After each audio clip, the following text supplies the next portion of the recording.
Jom baca soalan yang saya terima. Kalau kumpul di akaun Gap sebanyak 10 gram nanti, boleh ke beli Dina? Baik. Untuk pengetahuan anda, simpanan emas di akaun Gap adalah dalam bentuk gram emas. Emas berketulinan 999.9. Anda boleh keluarkan simpanan dalam akaun Gap ke dalam bentuk emas fizikal. Public Gold mempunyai 14 saiz emas, iaitu 9 saiz gold bar dan 5 saiz Dina. Dina adalah emas yang berbentuk bulat dengan ketulinan yang sama seperti gold bar. Cuma beratnya berbeza sedikit. Suku Dina berat emas 1.025 gram.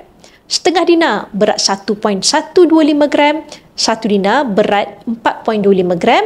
5 Dina berat 21.25 gram. Dan 10 Dina beratnya 42.5 gram.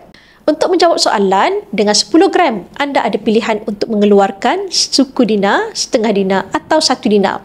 Atau jika anda ingin dapatkan saiz yang lebih besar seperti 5 Dina atau 10 Dina, anda boleh tambah gram simpanan di akaun Gap. Bagi yang berminat untuk dapatkan koleksi Dina keluaran Public Gold, anda boleh rujuk pin video saya untuk 5 langkah daftar akaun Public Gold dan saya akan bimbing anda dalam cara dan langkah-langkah simpanan emas yang terbaik untuk anda.